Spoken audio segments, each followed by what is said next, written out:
পশ্চিমবঙ্গ প্রাথমিক শিক্ষা পর্ষদের পক্ষ থেকে এবছরের অ্যানুয়াল স্পোর্টস বা বার্ষিক ক্রীড়া প্রতিযোগিতার নোটিফিকেশন জারি করা হয়েছে। ডেট হচ্ছে 8/1/2024।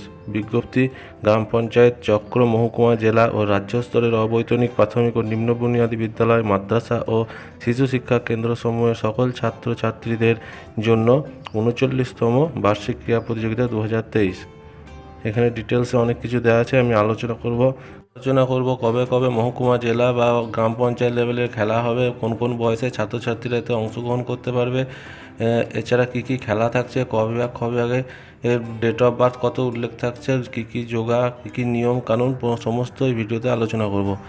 সমস্ত অর্ডারটি আমার পক্ষে বলা সম্ভব নয়, তাই মেন জায়গাগুলো আমি তুলে ধরছি। আর কোথায় এই অর্ডারটি পাবেন সেটাও মাঝে বলে দেবো।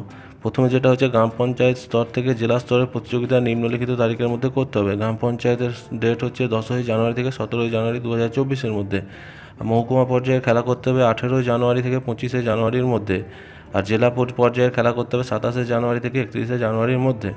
এখানে এন্ট্রি সিটে কী কী ডাক টিকিট দিয়ে পূরণ করতে হবে। ডেট অফ বার্থ এর ক্ষেত্রে শুধুমাত্র যে জন্ম সার্টিফিকেট সেটাই মান্যতা পাবে, বাকি কিন্তু পাবে না। তারপর নিচের দিকে চলে আসুন, কী কী খেলা হচ্ছে। 39তম রাজ্য অবৈতনিক নিম্ন বুনিয়াদী ও প্রাথমিক বিদ্যালয়, মাদ্রাসা, শিশু শিক্ষা কেন্দ্রের সকল ছাত্রছাত্রীদের জন্য ক্রীড়া প্রতিযোগিতা নিম্নলিখিত বিভাগ ও ইভেন্ট অনুসারে পরিচালিত হবে। ক বিভাগের জন্য থাকছে বালক ও বালিকা উভয় ক্ষেত্রেই জন্ম তারিখ হতে হবে 1/1/17 বা তারপরে। ইভেন্ট হবে 75 মিটার দৌড়, দীর্ঘ লম্ফন, শাটেল দৌড় বা যোগা। খ বিভাগের ক্ষেত্রে বালক ও বালিকা উভয় ক্ষেত্রেই জন্ম তারিখ হবে 1/1/2015 বা তারপর। ইভেন্ট হচ্ছে 100 মিটার দৌড়, 200 মিটার দৌড়, উচ্চলম্ফন, দীর্ঘলম্ফন, যোগা ও জিমনাস্টিক। গ বিভাগের বালক বালিকা উভয় ক্ষেত্রে জন্ম তারিখ হবে 1/1/2013 বা তারপর। ইভেন্ট হবে 100 মিটার দৌড়, 200 মিটার দৌড়, উচ্চলম্ফন, দীর্ঘলম্ফন, ফুটবল ছোড়া, যোগা ও জিমনাস্টিক। সর্বাধিক কে কোন গ্রুপে অংশগ্রহণ করতে পারবে। ক, খ, গ দুই বিভাগের ক্ষেত্রে দুটি ইভেন্টে সামগ্রিকভাবে প্রত্যেকে জয়েন করতে পারবে। এখানে একটা উল্লেখ্য বিষয় হচ্ছে, জিমনাস্টিক ইভেন্টের জন্য কোনো বিধিনিষেধ নেই। তবে জিমনাস্টিক ইভেন্টে ক বিভাগের কোনো প্রতিযোগী খ বিভাগে অংশগ্রহণ করলে ক বিভাগের অন্য কোনো ইভেন্টে সে অংশগ্রহণ করতে পারবে না। কিন্তু গ বিভাগের কোনো প্রতিযোগী খ বিভাগে জিমনাস্টিক ইভেন্টে অংশগ্রহণ করতে পারবে না।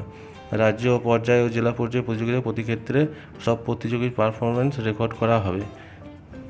তারপর নিচের দিকে চলে আসুন। নিচের দিকে এখানে আলু দৌড়ের একটা নিয়মকানুন দেওয়া হয়েছে। আলু দৌড়ের ক্ষেত্রে 12 নম্বরে 3টি আলু স্টার্ট লাইন থেকে 10 মিটার সামনে থাকবে। 3টি পর্যায়ে একটি করে আলু সংগ্রহ করে নির্দিষ্ট মাটির সরাতে রেখে স্টার্ট লাইন থেকে সামনের দিকে 15 মিটার দূরের ফিনিশ লাইন অতিক্রম করতে হবে। 3টি আলুই 10 মিটার লাইনের উপর পাশাপাশি 4 ইঞ্চি দূরত্বে সংশ্লিষ্ট লেনের মাঝখানে রাখতে হবে, যেমন করে ছবিতে বোঝানো হয়েছে। মিডল রেসের ক্ষেত্রে 70 মিটার, 90 মিটার, 110 মিটার, 130 মিটার এইভাবে ভাগ করে নিতে হবে। তারপর ফুটবল ছোড়া খেলাটা কী করে করতে হবে সেটাও এখানে উল্লেখ করা আছে। ফুটবলটি অবশ্যই সেক্টর লাইনের ভিতরে পড়ে থাকবে। গয়েরটা দেখুন, বলটি সেক্টর লাইনের উপর স্পর্শ করলে অথবা বাইরে পড়লে সেটি থ্রো বল হিসেবে বাতিল হিসেবে গণ্য হবে। দূরত্ব মাপার সময় মেজারিং টেপের মাথাতে যে মেটাল হেড আছে সেটা থেকে মাপতে হবে। আর টেপটি টেনে আনতে হবে লাইনের স্টপ লাইনে 8 মিটার পেছনে সেন্টার পয়েন্টে। কিন্তু মাপ নিতে হবে বলটি যেখানে পড়েছে সেখান থেকে স্টপ লাইনের ভিতর অবধি। জ্যাভলিন ইভেন্টের নিয়মাবলী প্রযোজ্য হবে। প্রত্যেক প্রতিযোগী 3টি করে 3বার অর্থাৎ 3বার ছোড়ার সুযোগ পাবে। তারপর যোগাসন প্রতিযোগিতা দেখুন, যোগাসন প্রতিযোগিতার গ্রুপ 3টে গ্রুপ থাকছে। আসন গ্রুপ 1, আসন গ্রুপ 2, আসন গ্রুপ 3। আসন গ্রুপ 1-এ থাকছে পদ্মাসন, অর্ধকূর্মাসন, পশ্চিমাসন, সুপ্তবজ্রাসন, ভূমাসন, অর্ধমৎস্যাসন। আর আসন গ্রুপ 2-তে থাকছে ভুজঙ্গাসন, উষ্ট্রাসন, চক্রাসন, ধনুরাসন, গর্ভাসন, একপদ শিরাসন। আসন গ্রুপ 3-তে থাকছে বৃক্ষাসন, উৎকরাসন, বীরভদ্রাসন, ত্রিকোণাসন, সর্বভুজঙ্গাসন আর উত্থাপদাসন। ক বিভাগের ক্ষেত্রে গ্রুপ 1 ও 2 থেকে আসন প্রদর্শন করতে হবে। আর ক বিভাগের আসন গ্রুপ 2 থেকে একটি আসন, গ্রুপ 3 থেকে একটি আসন করতে হবে। গ্রুপের বাইরে নিজের ইচ্ছা মতো একটা করা যাবে। আর খ ও গ বিভাগের ক্ষেত্রে মোট 5টি আসন করতে হবে। গ্রুপ 1 থেকে লটারির মাধ্যমে 2টি, গ্রুপ 2 থেকে লটারির মাধ্যমে 1টি, গ্রুপ 3 থেকে 1টি, আর গ্রুপের বাইরে নিজের ইচ্ছা মতো 1টি। যোগাসনের ছবি নিচে দেওয়া আছে। পিরামিড কীভাবে খেলা হবে সেটা ওখানে লেখা আছে, আপনারা পড়ে নেবেন। আর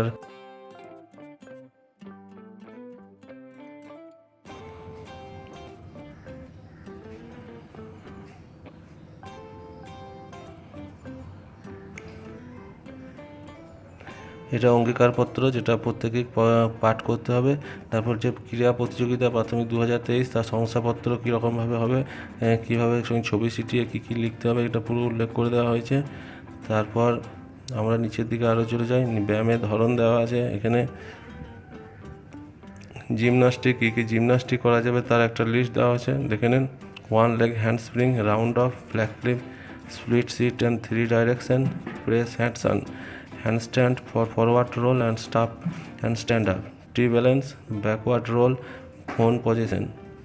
তারপর jump state 360 degree turn, drive roll, fly handspring, leg jump 1, leg jump 2, round off, backward salto track, forward salto track. তারপর পিরামিড প্রতিযোগিতার নিয়মাবলী দেওয়া হয়েছে, আস্তে আস্তে দেখে নিন এটা।